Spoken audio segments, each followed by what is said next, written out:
Vambora, tá gravando já, né?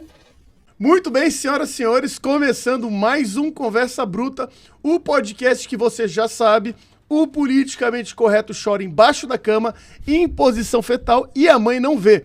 Começando aqui o podcast já anunciando os nossos patrocinadores, começando com eles. Uroclínica do Dr. Diego Rafael Oliveira, CRM 1500, cuidando da saúde do homem. A clínica do doutor fica aqui em Balneário Camboriú, na Avenida do Estado 350. Entre em contato pelos telefones 47 3264 0005 e também pelo WhatsApp 47 98817 9134. Tem o site também do doutor, que é www.drdiegourologista.com.br. Também com patrocínio de Lance Madeira Plástica, os melhores móveis de área externa são da Lance. Entra lá em www.lance.eco.br. Faz o seu pedido pelo WhatsApp 47 99232 3393 e entrega para todo o Brasil. Também com patrocínio de N2B Chamate e Erva Mate, representante exclusiva das marcas Baldo, Canárias e Esmeraldas. Opções para varejo, atacado e food service.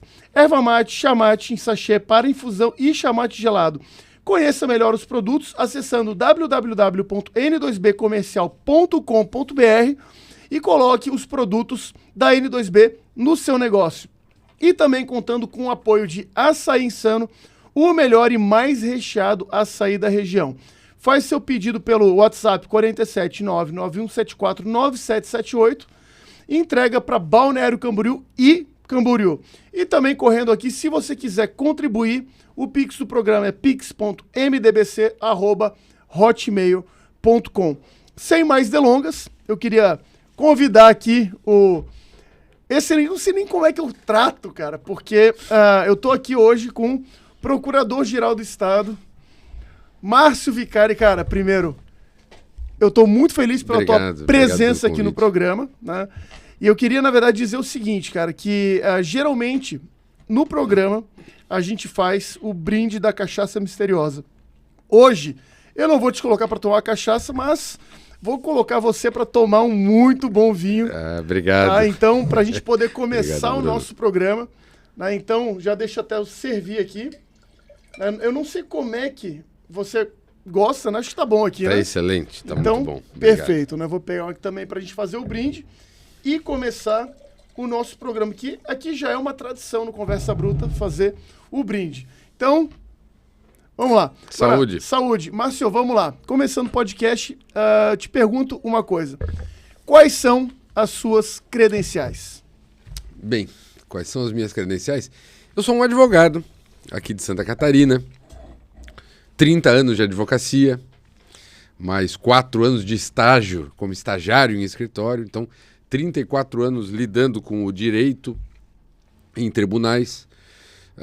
Fui professor substituto da UFSC, fui professor da Univale por mais de 15 anos, professor de várias pós-graduações, fui vice-presidente da OAB de Santa Catarina, fui diretor da Escola Superior de Advocacia da OAB, fui diretor da escola do TRE, fui juiz do TRE de Santa Catarina, 2 biênios por 4 anos, e sou o Procurador-Geral do Estado do governo Jorginho Melo.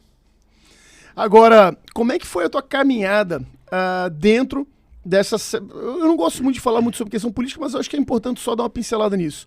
Como é que foi a tua caminhada até o governo Jorginho Melo, cara? Porque isso é uma coisa que eu queria saber, porque é o seguinte, dentro de tudo isso envolve nomeação, envolve questão de indicação partidária, envolve coligação, envolve uma série de coisas dentro dessa vasta fauna política que a gente tem no Brasil. Como é que você chegou no governo Jorginho Melo? Bem, eu nunca tive militância política, Bruno.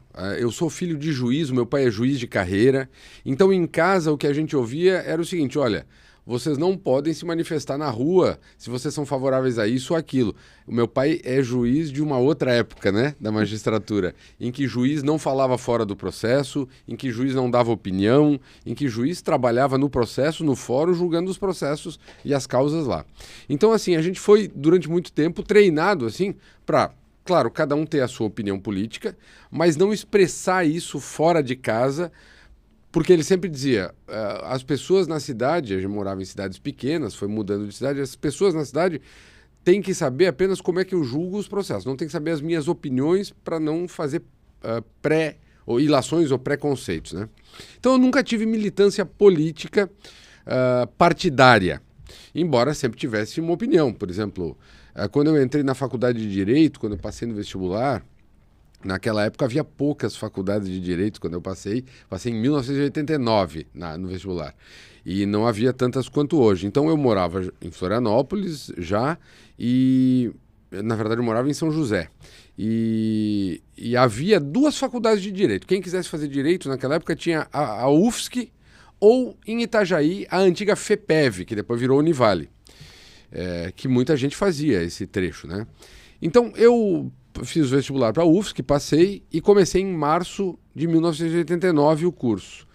E aí já no segundo ano, no segundo semestre, no primeiro ano, no segundo semestre, teve uma eleição para o Centro Acadêmico do Direito lá, o famoso CACHIF, Centro Acadêmico 11 de Fevereiro, daí o 11 é em romano, daí a sigla é CACHIF. É um centro acadêmico muito antigo, porque a Faculdade de Direito é a mais antigo curso superior de Santa Catarina, a Faculdade de Direito da UFSC. E aí nós montamos uma chapa e havia ali uma disputa de uma chapa mais à esquerda com a nossa, que era mais de centro. Naquela época, eu estou falando de 89, né? Estou falando de 1 ano depois da Constituição, né? Estou falando de 4 anos depois de o Sarney assumir como presidente, de terminar o regime militar. Naquela época, as esquerdas estavam no auge, no primeiro auge, né? Estamos vivendo um segundo agora. Mas naquela época, no primeiro auge do seu discurso de vitimismo, de dizer, olha, nós aguentamos 20 anos de ditadura militar. Tadinhos, e tal, né? Aquela coisa toda. E estavam começando, a gente começava a entender, a perceber que nas faculdades, em especial o direito nem tanto, porque o direito era mais conservador por natureza, mas nas faculdades estava começando a ter uma infiltração de ideias de esquerda, o que até aí eu considero tudo bem. Eu acho que cada um pense o que tem que pensar. O problema é que estava começando a ter muito de leve um patrulhamento de ideias, né? Que depois escalou e virou um patrulhamento assim ostensivo.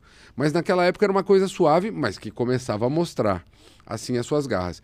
Então a gente era chamado de direitista, né? A nossa chapa era a chapa da direita.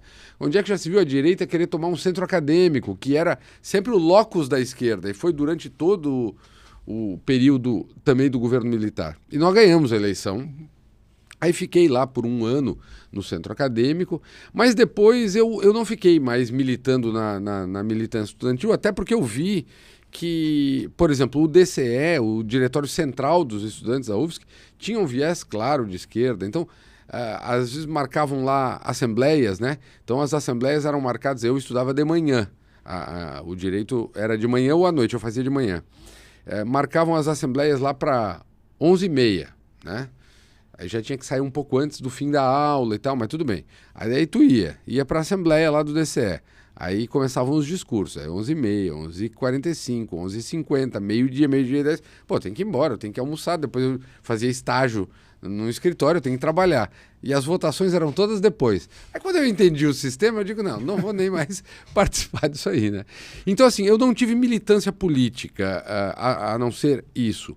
E também na minha vida como advogado. Eu sou advogado, então eu atendia quem me procurava como advogado. Já fui advogado de gente do PL e do PT, indiferentemente, né? E o convite do governador Jorginho, aí foi uma surpresa realmente, eu não esperava. Ele tomou uma decisão, né, clara. Ele resolveu escolher um procurador-geral de fora da carreira dos procuradores do Excelente. Estado. Né? Sem os vícios, né? Essa foi uma decisão do governador, né? Tanto que quando ele me convidou, me pegou de surpresa, isso foi uma das primeiras coisas que eu disse para ele. Eu disse, governador, o senhor sabe que faz 12 anos que não há um procurador de fora da carreira. Ele disse, eu sei, mas é a minha decisão. Eu digo, não, então tá tomado e tudo bem. E por que ele foi me procurar? Eu conheço bem o Felipe Melo, meu amigo, filho dele, né, advogado, foi conselheiro da OAB comigo quando eu fui vice-presidente da OAB. E conhecia o governador Jorginho porque eu fui advogado dele numa causa quando ele se elegeu senador. Quando ele se elegeu senador, em 2018, houve uma impugnação do registro da candidatura dele, feita pelo ex-governador Raimundo Colombo, que disputava com ele. Ele ganhou a causa aqui no TRE, o Jorginho ganhou a causa aqui no TRE, e eu não era o advogado. Aí o governador Colombo não recorreu, mas o Ministério Público recorreu. E só para entender, a causa não era nada contra o governador Jorginho, nem contra ele, nem contra a senadora Ivete. Era contra o senador hoje, Beto Martins. E o que se alegava? Alegava que o Beto Martins não tinha se filiado tempestivamente no partido, né? Tem que ter 6 meses de filiação. Ele tinha saído do partido, voltou e estavam alegando que ele não tinha se filiado tempestivamente. Então não era nada de coisa ética, nem nada disso, era uma questão formal, né? Bom, tô eu em Brasília, faltavam 15 dias para a eleição, Bruno, toco o meu telefone, era o Felipe Melo. Daí eu digo, ô Felipe, tudo bem? Ele disse, não, tudo bem não, Márcio. O TSE acabou de caçar a chapa do meu pai, faltavam 15 dias para a eleição. Eu disse, mas como é isso aí, Felipe? Daí ele me contou, porque eu não sabia. Eu disse, não, Felipe, eu tô aqui no STJ, porque eu estava vendo os meus processos lá. Se eu vou ali no TSE, vou ver a decisão do ministro e amanhã, eu estou voltando hoje para Florianópolis, amanhã a gente conversa. Não, amanhã eu e o pai vamos no teu escritório. Aí eu li a decisão do ministro e, por um conjunto de circunstâncias, que talvez num outro dia a gente conte, porque são vários detalhes, eu disse, poxa, eu acho que se eu fizer um recurso aqui, o próprio ministro é capaz de voltar atrás, por causa de umas circunstâncias que havia ali. Aí no outro dia, o então deputado federal, candidato a senador, Jorginho Melo, foi no meu escritório, eu já o conhecia, mas foi ele com o Felipe, eu expliquei qual era a estratégia, me aceitaram, toparam e tal, eu fiz o recurso, pedi uma audiência com o ministro, falei com ele e ele de fato voltou atrás. Ele voltou atrás, reconsiderou a decisão, e isso aconteceu 4 ou 5 dias antes da eleição. E isso é muito importante, Bruno, pelo seguinte, porque quando alguém está sub júdice, com uma candidatura sub júdice, a candidatura foi deferida, foi concedida pela justiça, mas alguém está recorrendo, impugnando, e a pessoa vai para a eleição assim, já está na urna, está tudo bem, está ok, porque quando sair o resultado, o nome da pessoa vai estar lá. Agora, quando a pessoa está com a candidatura indeferida, o nome não sai lá.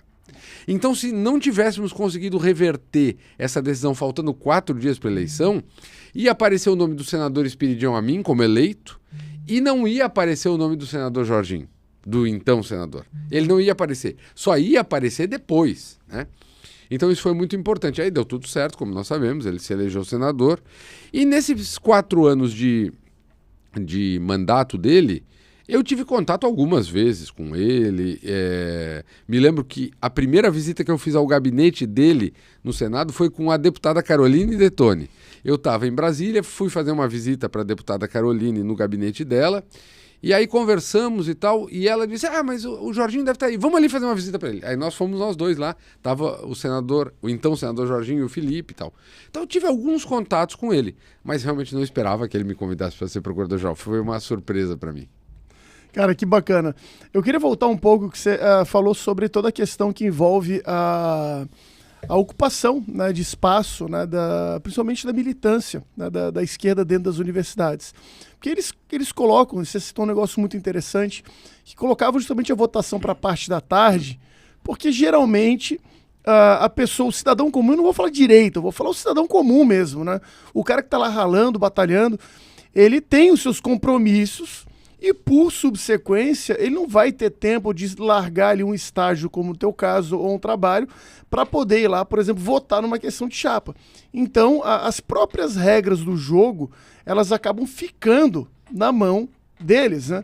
Então, a pergunta, né, que eu deixo para ti, a que ponto, né, foi permitido isso, né, porque isso acabou se transformando numa arma também para que toda essa questão da militância ocupasse espaço, né? Em que ponto que você acredita que se perdeu o mecanismo de controle, não, eu não digo da direita, não, da sociedade mesmo, para evitar que esse tipo de coisa acontecesse? Eu acho assim, por exemplo, durante esses 30 anos, com exceção desses 20 meses últimos agora, quer dizer, desde janeiro do ano passado, eu sempre fui advogado privado no meu escritório, né? Então eu não tenho salário, eu não tenho férias remuneradas, eu não tenho licença médica, nunca tive, e não tenho nem, aí é uma opção minha naturalmente, não tenho nem um cliente mensalista que banque as minhas despesas do escritório. Eu tenho um escritório pequeno em que eu atendo os clientes e faço o meu serviço, o meu trabalho. Por que eu estou dizendo isso? Porque eu tenho que me virar para pagar minhas contas. Perfeitamente. Né? E veja, eu podia ter feito uma opção por fazer um concurso público. Na área do direito há muitos concursos públicos e bons, que remuneram bem, né? Mas eu não quis, por opção pessoal, enfim. Só que esse já é um movimento, eu acho, porque quando se tem esse tipo de suporte, por exemplo, a pessoa é servidora pública. E eu estou falando de servidor público porque o servidor público tem mais suporte. Se o cara é um advogado empregado num escritório, só se for um escritório muito grande, que aqui em Santa Catarina nem tem desse tamanho, para poder ter uma associação, que ele pudesse se afastar do trabalho. Isso não existe, né? Na iniciativa privada isso não existe. Já no serviço público tem uma série de proteções para quem quer atuar politicamente. Eu não estou dizendo partidariamente, eu estou dizendo politicamente. Só que daí, claro, quem atua politicamente pode atuar partidariamente também, é mais fácil. Então eu acho que há todo um sistema já pronto para que as pessoas na atividade pública tenham mais facilidade disso, né? E normalmente quem está na iniciativa privada está por opção, prefere aquilo e acaba não tendo tempo para cuidar. Foi mais ou menos o que eu falei, quer dizer, eu não tive tempo. Quando eu vi que aquele ali era um modus operandi do negócio, eu disse, eu vou cuidar da minha vida, tudo bem, cada um que cuida da sua. O meu negócio é estudar aqui e fazer uma boa faculdade, né? Só que eu acho que esse modelo todo acabou privilegiando realmente um lado do espectro político. Certo. Coincidentemente ou não. Isso pode ser coincidência ou pode ter sido uma coisa montada para isso. Mas é fato, né? É um fato. Pois é, é até interessante, né, a gente observar algumas questões, né, de tudo isso. Porque no fim, né, até eu cito a São Tomás de Aquino, né, que ele faz uma parábola das colunas, né? Porque, por exemplo, se você projetar um prédio e esse prédio, por exemplo, as colunas, uma das colunas ela tiver 0,01 grau inclinada, quando você chegar lá no último andar, você vai ter um problema estrutural muito sério, né, por conta disso. E aí a gente entra num ponto que é fundamental, que eu vejo que é o grande problema do brasileiro. Que no Brasil existe uma cultura classista e corporativista. Então, por exemplo, o cara é lixeiro. Ele vai defender a classe dos lixeiros de qualquer forma. O cara é um advogado, ele vai falar e defender como se fosse um time de futebol. Né? Quer dizer, eu sou botafoguense, meu time está na final da Libertadores e dane-se. Com o futebol, eu tenho uma opinião, ponto, e vou defender esse espectro. Agora, quando a gente fala em relação a questões de privilégio, e aí eu vejo, por exemplo, a CLT no Brasil, ela foi criada com um simulacro, com uma capa de proteção, mas ali você não tem proteção absolutamente alguma. Nós sabemos disso. A gente tem uma série de mecanismos que protegem essas entidades de classe. Será que isso não tem a ver também com o grande mal do brasileiro, que é esse pensamento corporativista? Pode ser, mas eu acho que essas proteções que nós temos no Brasil, que acabaram se estendendo um pouco não é que saíram do Brasil, não é que foram exportadas, eu quero dizer que acabou sendo um movimento meio geral para outras partes também do mundo ocidental. Ela tem a ver com uma coisa que me incomoda muito, sabe, Bruno? Que é tratar as pessoas, desculpa a expressão, mas é tratar as pessoas como se elas fossem idiotas. Né? Perfeito. Então, o Estado brasileiro trata o cidadão brasileiro como se fosse um idiota. Então, o cidadão precisa da lei para protegê-lo, o cidadão precisa das instituições para protegê-lo, ele precisa ter o Ministério Público, ele precisa ter o PROCON, ele precisa ter o Judiciário, ele precisa ter, enfim, a Defensoria Pública. E eu sempre acho, aprendi isso em casa, eu sempre acho que quem é tratado como idiota se porta como idiota, né? Então, acho que um dos grandes problemas que me aborrecem no Brasil é isso. Muita proteção faz com que a pessoa não pense mais e não assuma responsabilidades. Esse eu acho que é um ponto grave. É porque o brasileiro odeia o governo, mas ama o Estado, né? Quer dizer, odeia o governo porque ele diz que odeia o governo, mas daí se disser que tem que tirar o governo, ele se sente órfão, porque ele já está, eu volto a pedir desculpas, a expressão não é boa, mas ele já está idiotizado, né? Ele foi tratado como um bobo e ele virou um bobo. Então é mais fácil. Não, eu não preciso cuidar Vou te dar um exemplo prosaico. Perfeito. De anos atrás. Fui comprar um carro, há um tempo atrás, uma época em que se fazia muito contrato de financiamento com... tinha base de variação cambial. E aí tu tinha uma opção. Tu faz o teu financiamento baseado na variação cambial, que na época o dólar estava baixo e tal, ou tu faz em parcela fixa, em real, com um juro normal ali e tal, e correção monetária. Cheguei a fazer o contrato, isso faz alguns anos, quando teve uma grande desvalorização do real, estava para ter. Eu olhei e o vendedor me disse, tem essas duas opções. Disse, bom, uma é com câmbio, outra é sem câmbio. O nome está dizendo, é câmbio, é mudança. Isso aqui pode mudar a qualquer hora. Não, eu não quero essa, eu quero essa aqui. Ok. Era mais caro fazer sem variação cambial. Eu prefiro aqui. Eu estou assumindo o risco, eu estou pagando mais caro, mas eu estou tendo estabilidade, eu sei, eu estou tendo previsibilidade. Paguei pela previsibilidade. O que aconteceu comigo? Um idiota que eu fui, né? Veio uma maxi desvalorização do real, né? Os contratos de variação cambial, os preços foram lá para cima e todo mundo começou com mimimi e entrar na justiça e judiciário a mandar rever contrato, a diminuir parcela e tal. Ou seja, eu que fiz uma ponderação, que considerei as variações, que optei por pagar para ter segurança, porque eu podia... Não, eu não vou pagar mais caro, mas vou correr o risco. Não. E isso é a tônica do Brasil. Isso aí, como se diz hoje em dia, é o suco do Brasil, né? E é uma coisa que faz com que nós não nos desenvolvamos como país, na minha opinião. Porque eu só posso ter um desenvolvimento se eu tiver responsabilidades. Se eu exigir das pessoas que elas ponderem antes de tomar decisões e arquem com as consequências das decisões delas. Quando nós não temos isso, nós temos esse oba-oba aí, e infelizmente é o que eu acho que acaba acontecendo no país. Eu vejo mais ou menos eu com a minha filha, né? Se a minha filha cai, se machuca, ela, papai, sai correndo, vem, me abraça, daí eu vou lá, pego, calma, minha filha, daí, né, eu faço um afago, ela fica mais calminha. É uma relação quase... É como se o brasileiro ele se visse desamparado de uma estrutura burocrática falha, tardia e também muitas vezes, vamos ser sinceros, corrupta. Aqui eu não vou falar de forma hipócrita, né?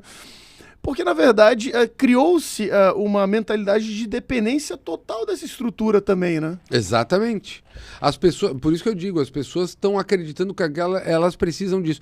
E elas se colocam numa posição de falsa comodidade, né?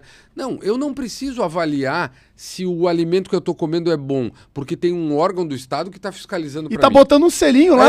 Isso. Ah, tem muito açúcar no chocolate e tem muita gordura. Pô, mas quem não sabe isso? Precisa o Estado ter uma lei para dizer, para botar... Gente, então é esse tipo de coisa que eu acho que realmente atrapalha o desenvolvimento. Porque tu não vai ter desenvolvimento se tu tiver essa castração mental, né?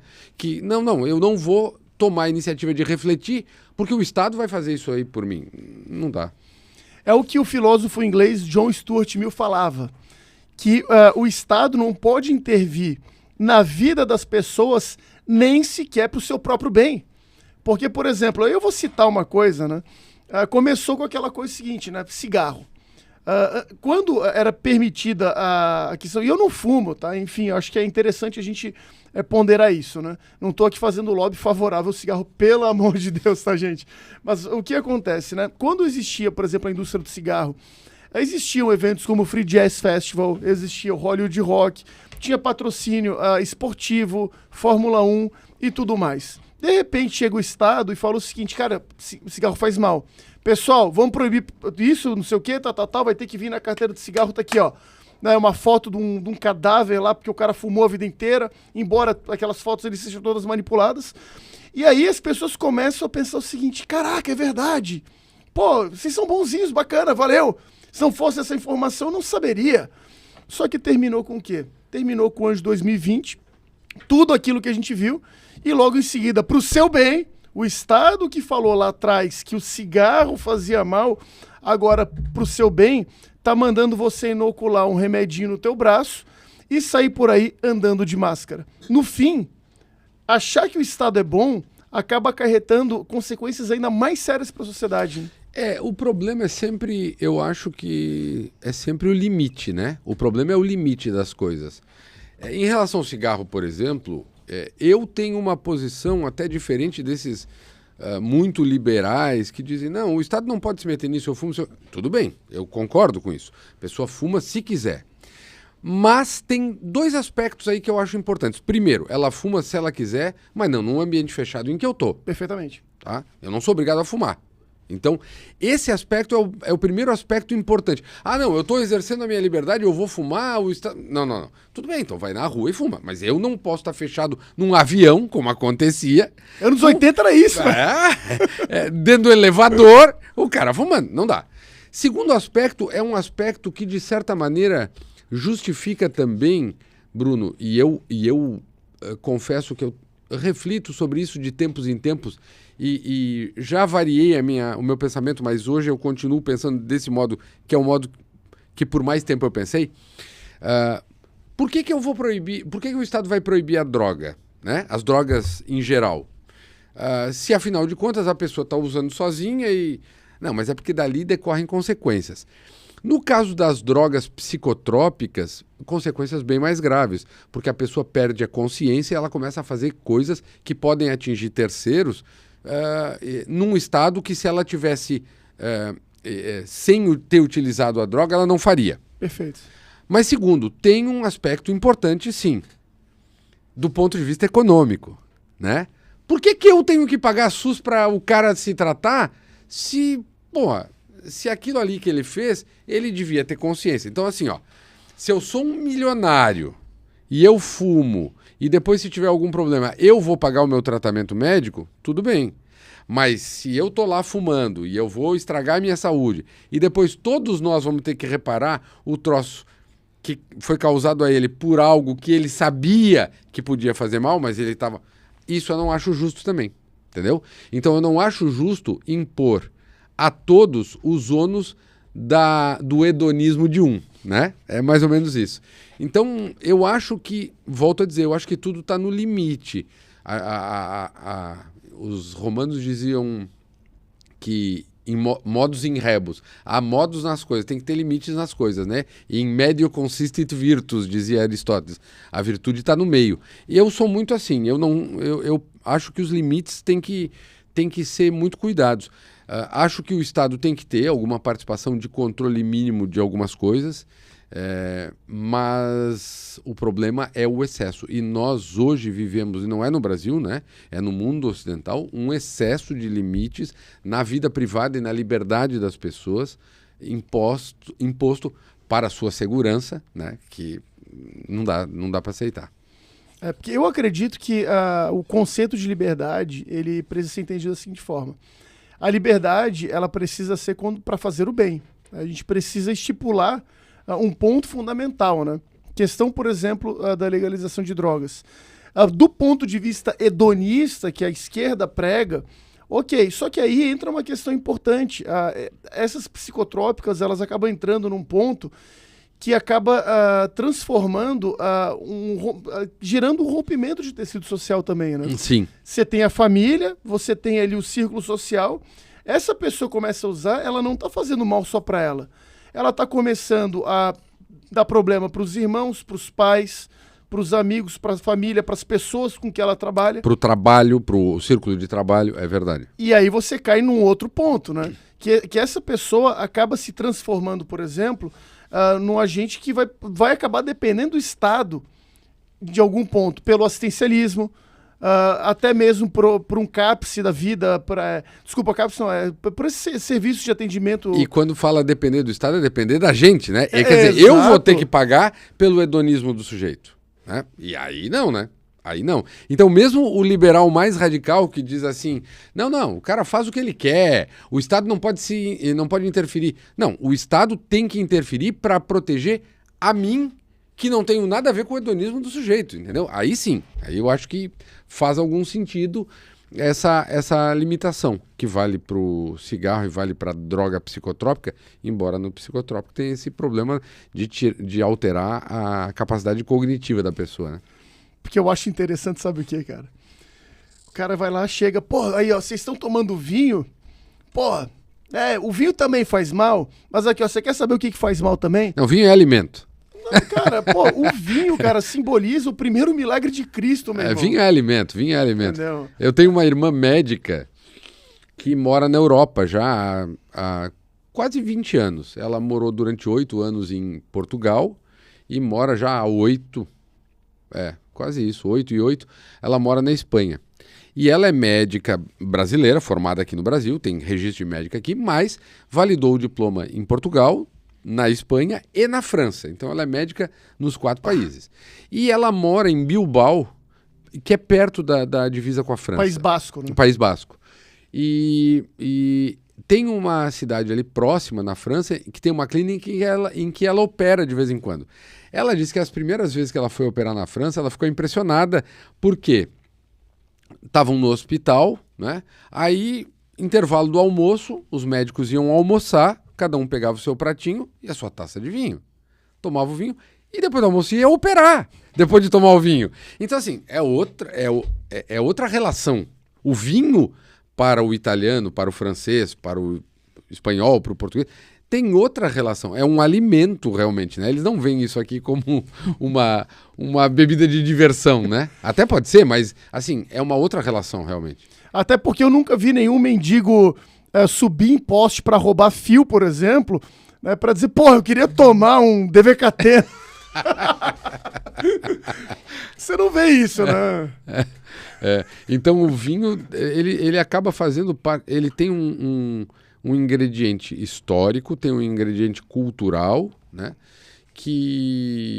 E aí volto a dizer, aí vai dizer, então ele está defendendo o vinho, que incoerente. Ele defende o vinho, mas ele é contra a cachaça. É o ponto que eu queria chegar. Tudo está no limite, volto a dizer, tudo está no meio e no limite. Eu não tenho nada contra a cachaça, eu não bebo cachaça, mas por hábito, mas é uma bebida super bacana, brasileira, né? Criada aqui, que é exportada, que é uma marca nacional, nada contra. Eu só estou dizendo o seguinte, é que eu acho que as coisas têm que ter limites. Não dá para ser radical em tudo e querer, com base naquilo que os antigos escolásticos diziam, que era o argumento ad terrorem, ou seja, levar o argumento até ao último limite para expor o teu argumento como inválido. Isso não tem suporte do ponto de vista nem retórico, né? É uma retórica erística, isso aí não serve. Porque, cara, já que você entrou na questão da escolástica, eu também vou para a Bíblia, né? Quer dizer, há um ponto que eu vejo fundamental, que é o seguinte, quando o apóstolo Paulo escreve a carta de Coríntios, ele fala uma coisa que é o seguinte, tudo a mim é lícito, mas nem tudo me convém. E não sejas beberrão e nem glutão. Eu gosto muito de observar esse ponto, já que a gente tocou no assunto bebida alcoólica, não estava nem muito no script, mas vamos lá, né? Já que o papo caiu para isso, né? Eu gosto de ver, por exemplo, o pessoal, por exemplo, que condena, né? Acontece muito entre os cristãos, principalmente os evangélicos pentecostais, que criminalizam. A gente está tomando um vinho, está tomando uma cerveja, está tomando o que for, né? Qualquer constitutor alcoólico. Mas os caras chegam num rodízio de pizza, se empanturram até sair assim, desabotoando a calça, né? Porque, na verdade, a passagem bíblica também ela diz uma coisa. Não sejas o quê? Beberrão e não sejas o quê? Glutão. Você não é para comer demais também, né? Então, tem uma irmã que está escrevendo um livro sobre isso, até interessante, né? Que ela fala muito sobre essa questão da glutonaria, né? Que é um erro. Porque, na verdade, aí eu faço o gancho para o ponto que eu quero chegar. Que tudo é uma questão de equilíbrio. Inclusive, né, e não à toa, no direito, o símbolo do direito o que é? A balança, exatamente. Exatamente. Tudo é uma questão de equilíbrio, né? E quase tudo mesmo. Há poucas coisas que podem ser ditas absolutas, eu acredito. Nessas questões de comportamento social, há muito de equilíbrio. E eu vejo muito nos debates de temas sociais o uso desse tipo de argumentação, quer dizer, levar até a última ratio o argumento de alguém para expor o argumento como inválido. Tudo. Uma vez eu ouvi de uma pessoa dizer assim, se eu pegar é claro que era uma blague, né, uma brincadeira, mas se eu pegar o telefone celular ou o cartão de crédito do Papa, ele também cai em 6 meses. Tudo levado ao limite acaba sendo distorcido, né? Então, acho que esse tipo de argumentação está muito em moda, mas ele não me parece válido num debate sério sobre ideias, em especial de comportamento social. Perfeito. Queria mudar um pouquinho o seara, né? E eu queria, na verdade, falar o seguinte: Ordem dos Advogados do Brasil. Vamos botar um pouquinho de polêmica, né? A gente já passou pela escolástica, já discutimos sobre questões de drogas, uso de bebidas alcoólicas e por aí vai, mas eu queria falar também, queria puxar um pouco o assunto para isso. Porque tem uma questão que eu vejo, por exemplo, e a gente está numa época agora, inclusive, de eleição da OAB, né? Eu acho Sim, aqui em Santa Catarina será dia 22 a eleição, 22 de novembro. E eu acho importante falar sobre isso, eu explico por quê. O José Dirceu defendeu por muito a presidência do Felipe Santa Cruz como presidente nacional da OAB, que é um militante esquerdista convicto e, além disso, é uma pessoa que trabalha aparelhando totalmente o sistema por dentro. Queria que você explicasse para a gente qual que é a importância que existe uma OAB na vida da pessoa comum, do cidadão comum, do cara que está trabalhando ali, trocando pneu numa borracharia, por exemplo. Qual que é a importância na vida e por que esse tipo de ação do aparelhamento das instituições atrapalha tanto a vida dessas pessoas? A OAB tem uma importância realmente destacada. Eu não tiro a importância. Não, tá? ela tem, e eu vou tentar... Eu tenho uma teoria para explicar isso. E claro, quando se diz assim, mas a OAB é dos advogados, não é diferente do Conselho de Medicina, ou do Conselho de Odontologia, ou do CREA, né? Não, mas é que ela tem uma peculiaridade na estrutura do Estado. Quantos poderes nós temos na República? Temos 3 poderes. 2 deles são poderes políticos, cujos titulares são escolhidos pelo povo.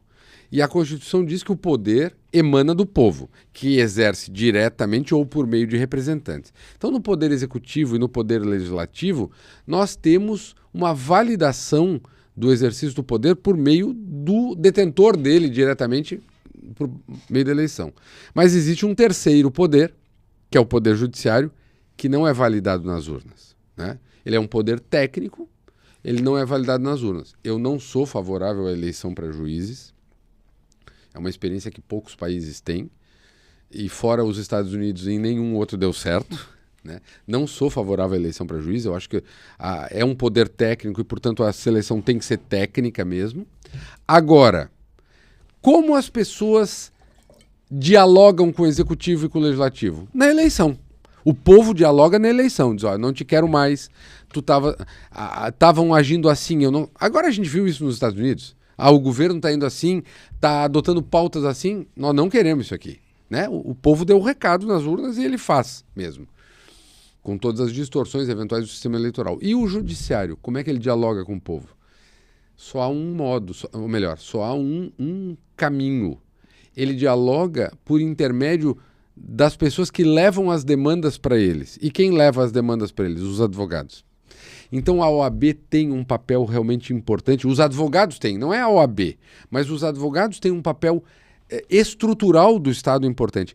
Eles são o veículo para dialogar com o Poder Judiciário que não dialoga com o povo, né?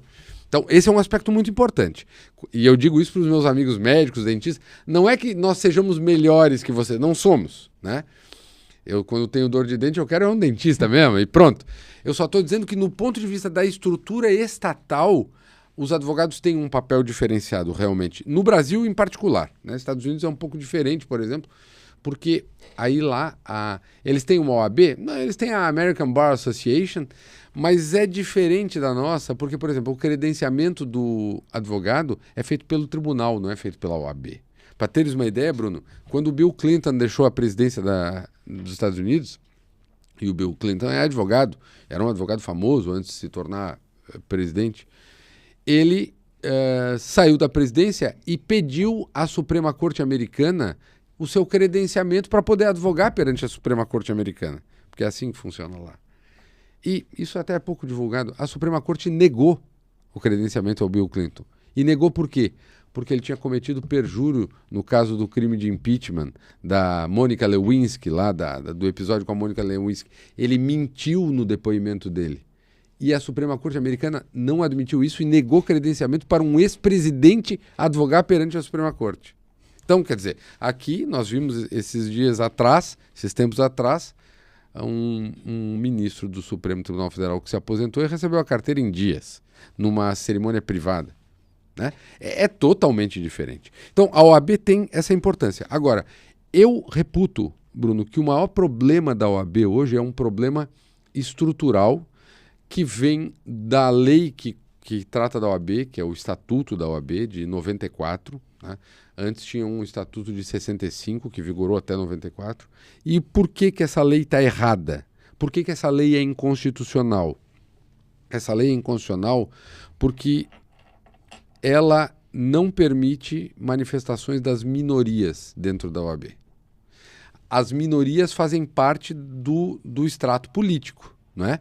E as minorias não podem se manifestar na OAB porque a eleição é por chapa, é chapa fechada. Então, eu voto na chapa do Bruno, eu elejo toda a chapa.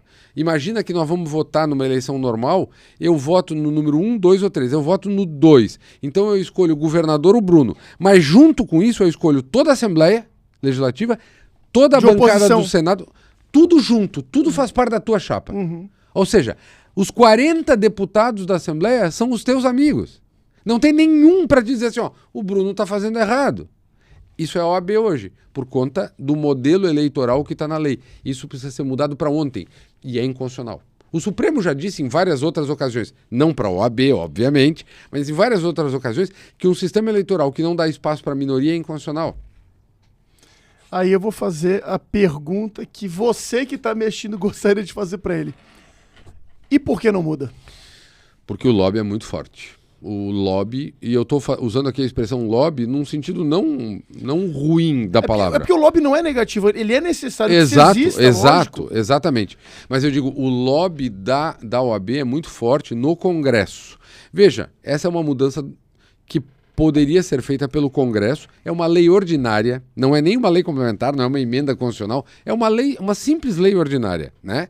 A deputada Caroline apresentou um projeto para mudar que ela é advogada também. Ela é advogada. E há outros projetos, eu sei do projeto da deputada Caroline porque eu a ajudei a escrever, né?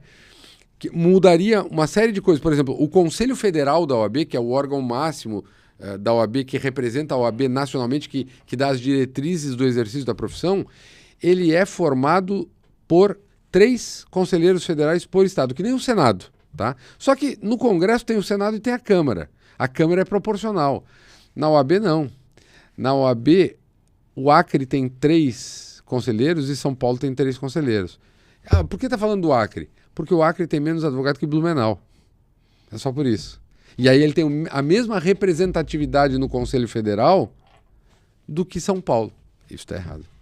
Proporcionalmente por habitante ainda pior, né? Claro, exatamente. Isso tira um conceito básico de direito político que é legitimidade. Não há legitimidade. Aquelas pessoas não representam exatamente os advogados. Assim como as chapas eleitas dessa maneira, chapa caixão, como a gente disse, fechada, também não representam. Eu não tenho posições antagônicas dentro da OAB e isso faz muito mal para a instituição. A OAB está pagando um preço por isso, na minha modesta opinião. Eu acho que a OAB devia fazer um trabalho para rever isso. Ela própria devia, porque ela está se matando como instituição. Num primeiro momento isso pode ser bom para quem está no poder, né? Eu não tenho oposição, mas isso aos poucos vai matando a instituição. Porque eu vejo pelo poder político, já há uma certa distorção, mas é compreensível. Por exemplo, falando na Câmara Alta, né, falando no Senado, Roraima, que tem 500 mil habitantes, tem 3 senadores. São Paulo, que tem 40 milhões, tem 3 senadores. Ou seja, é um senador no estado de Roraima para cada 100 e poucos mil roraimenses. São Paulo é um para cada 12 milhões. Quer dizer, acaba tendo aí uma desproporção de poder muito grande. Mas, embora isso também não significa muita coisa também, né, Márcio? Porque eu vejo da seguinte forma. Por mais que São Paulo seja ativa economicamente, lá naquela região ainda costuma-se criar uma certa cultura clientelista e também coronelista. Por conta de que, o cara tem mais proximidade, ele consegue manipular mais a questão de votos. E isso também acaba aumentando a concentração de poder, né? Nós não podemos esquecer que nós temos 2 câmaras, né? Câmara Alta e Baixa, Senado e Câmara dos Deputados, porque nós temos um sistema federativo. E um sistema federativo é composto de estados, né? Como os Estados Unidos, como o México, como a Alemanha, diferente da França, de Portugal, da Espanha, do Uruguai, né? Que é um estado unitário. O problema, Bruno, é que o nosso sistema federativo parece que só funciona para a coisa ruim da federação, não para o lado bom da federação. Perfeito. Ou seja, aquilo que seriam as autonomias dos estados, nós não conseguimos ver. Nós só vemos as distorções. O Senado, ele representa os estados, não a população, né? A Câmara representa a população. Então, tudo bem. Cada estado tem um número igual de senadores que os demais congêneres. Só que esse é um elemento que deve se somar a outros elementos numa federação para montar uma estrutura. É que Roraima, como estado, deve ter o direito de preservar a sua peculiaridade. E se fosse só os representantes do Poder Legislativo Federal fossem só representantes pelo tamanho da população, Roraima nem ia ter voz. Ia ser um estado eunuco, ia ser um estado sem poder nenhum, né? Porque tem população muito pequena. Então, a federação exige isso. Ok, mas o que nós temos da federação fora isso? Não temos nada. Os estados têm sido acachapados na história brasileira, né? Desde que houve o golpe da República, desde que derrubaram ilegalmente Sua Majestade o Imperador Dom Pedro II, e que se adotou um modelo federativo, no começo, por inspiração de Rui Barbosa, ele queria copiar o modelo americano, que é realmente federação. Mas olha, desde que eu acompanho o desenvolvimento político do Brasil, há 30 anos, 35 anos, desde que eu entrei na faculdade, eu votei na eleição de 89 para presidente, aquela em que o Collor ganhou, eu tinha 16, 17 anos e votei. Desde que eu acompanho, o que eu vejo? Eu vejo um enfraquecimento dos estados permanente, que só teve uma exceção nesses 35 anos, a pandemia. Na pandemia, as instituições deram um jeito de tirar o poder dos estados, ou melhor, de dar poder para os estados, de tirar o poder do presidente da República. Né? Porque era uma figura fora do contexto e que precisava ser anulada naquele momento. Provável, eu não sei se é isso, mas é uma versão verossímil. Por quê? Porque a história do federalismo no Brasil é a perda de poder dos estados. Só naquele momento é que o poder foi dado para estados e municípios. Então o prefeito podia mandar prender pessoa porque estava na rua sem máscara. Pô, isso aí nunca existiu no Brasil, muito menos no período recente, né? Então eu acho que a gente tem que fazer uma opção. Ou a gente é federação ou não é. Se a gente é federação, então vamos tratar o Brasil como federação. Vamos dar autonomia para os estados. Aí o estado de Santa Catarina não pode fazer uma legislação para tratar de educação na escola. Não pode, por exemplo, fazer homeschooling. Por quê? Porque não pode... O Estado membro não pode legislar sobre educação. Tem que estar tudo dentro do MEC. Exatamente, exatamente. Não. Então, ou nós temos... tudo, somos uma federação ou não somos, né? Essa é a questão, eu acho, em relação a isso.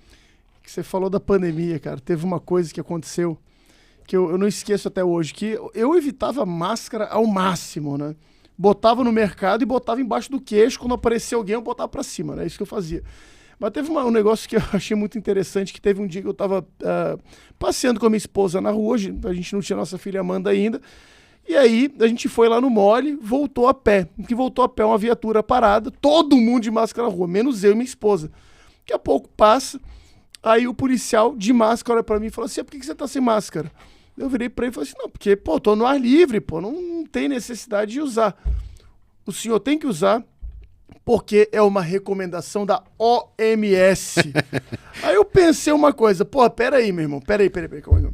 Você tá aqui por uma questão óbvia e lógica, né? Manter a manutenção de ordem. Ok, né? Eu sou leigo na área jurídica, sei que você tá fazendo isso, e você tem que obedecer aos preceitos da Constituição sobre os livros que estão embaixo, entre eles o Código Penal. Se alguém estiver cometendo alguma infração ou infringindo alguma coisa, tem que ser penalizado. Por que eu tenho que ser penalizado por estar usando máscara? Ele falou assim, não quero saber, a OMS está mandando. Durante esse período, a gente também teve outro problema muito sério, né? Porque o que eu entendi, a Constituição brasileira foi subjugada em nome de um referencial legal totalmente fora do que o povo brasileiro define ou coloca, né, de plano, né? Quer dizer, isso daí também foi eu vejo como uma forma muito preocupante, né? Para daqui a pouco o Brasil não ter nem mais uma Constituição, né? A Constituição virar um mero papel, um mero álibi para dizer que tem, e daqui a pouco simplesmente seguir uma regra, uma recomendação internacional e ficar por isso mesmo, né? Se o policial me dissesse isso, eu diria, muito bem, é uma recomendação? Então eu agradeço a recomendação, mas não vou seguir. Porque se é uma recomendação, não é uma ordem, não é uma norma impositiva. Recomendação é um convite para, né? Mas enfim, nós tivemos ali uma situação realmente diferenciada, ninguém sabia como lidar com aquilo, doença nova e tal. Eu li um livro do Rui Castro sobre a gripe espanhola no Brasil, que se deu praticamente 100 anos antes da pandemia do Covid-19, né? Aliás, excelente escritor. E o Rui Castro ali, ele fazia uma narrativa histórica, ele não deu opinião, ele deu uma narrativa histórica impressionante sobre o que foi a gripe espanhola em 18, né, no Rio de Janeiro. Montes de corpos na rua, charretes puxadas por cavalo para levar corpos empilhados para sepultura, porque não davam conta. Assim, coisa muito pior que Covid, mas muito pior que Covid. Tá? Então, até é justificável, né? Uma doença, uma pandemia, não sabe o que fazer e tal.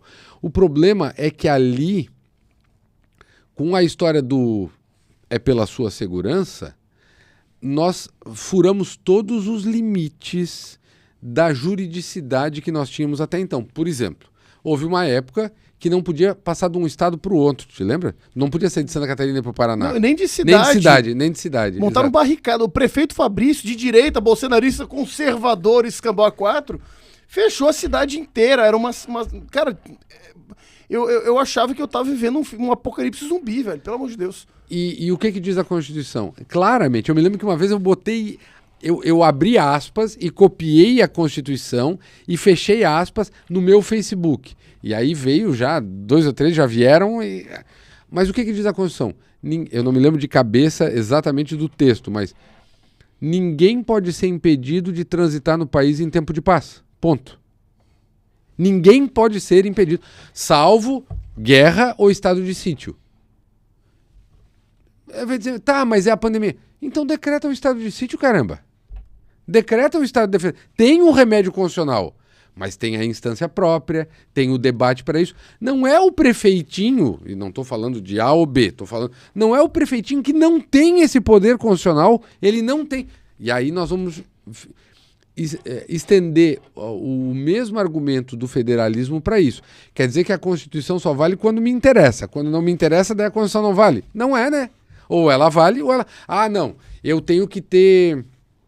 Sei lá, eu tenho que preservar as minorias e para isso eu tenho que dar vantagens para elas e tal, para atingir a igualdade que a Constituição preconiza. Ah, então tá, eu vou prejudicar outras pessoas, mas para atingir um objetivo constitucional. Ok, Tá, eu tô prejudicado com isso, mas tudo bem, eu tenho que suportar porque tá na Constituição.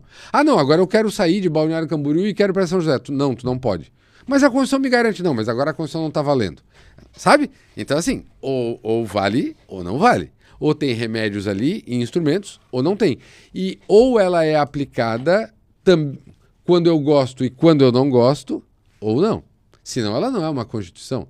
Senão ela é apenas um disfarce para a vontade do mandatário, que nem é mandatário nesse momento, naquele momento, né? naquela ocasião. Até porque o mandatário naquela ocasião, o prefeito lá da vila em Ocunhé, pronto. Ele virou mandatário e ganhou um poder que nem ele esperava. Ele estava sentado na cadeirinha, cuidando de orçamento aqui, orçamento ali, não sei o que, blá, blá, blá. Daqui a pouco, ponto. Todas as medidas agora dependem de você, força prefeito da vila em Ocunhé. Foi o que aconteceu. Governador dizendo o que podia vender no supermercado. É um negócio... Cara, eu tenho uma situação... incrível. É que tá quase chegando no final, tá, do programa. Mas, cara, aconteceu uma situação bizarra. Eu viajo, eu trabalho com exportação, eu trabalho também como gestor comercial no mercado nacional. Eu ia pro Rio Grande do Sul. Aí eu fui uma semana pro Rio Grande do Sul, cheguei lá, tal, cheguei no hotel. Aí eu peguei, botei a máscara, tal, fui lá tomar café. Ridículo. Eu chegava lá, me servia álcool em gel, tal, sentava na mesa e comia. De uma semana para outra, o Eduardo Leite decretou que aquilo que eu tava fazendo não podia. Sabe o que começou a acontecer? Eu chegava, tinha aquele balcão com todas as comidas ali do café da manhã. Eu tinha que pegar meu pratinho e entregar para um cara, todo mascarado, tudo, passando álcool em gel, pegando o meu pratinho. O que você quer? Ele ia lá, servia, me entregava. Servia, me entregava. Aí eu cheguei, cara, pra que isso? Ah, teve isso? Eu não sabia. Cara, foi bizarro. Chegar, cara, querendo tomar café da manhã, o cara fazia uma porcaria dessa. Eu virei e falei, cara, pra que isso? Não, isso é recomendação do governador e a gente tá obedecendo. Eu falei, caraca, velho, mas pra quê? Não, é pra evitar espalhar o vírus. Eu falei, tá, ok, se você estiver com vírus, você então passa pra todo mundo, tá todo mundo contaminado. Não, eu tô usando álcool em gel. Aí eu falei pra ele, meu irmão, o álcool em gel que você tá usando, ele mata bactérias e mata fungos. Ele não mata vírus. Ele ficou me olhando assim,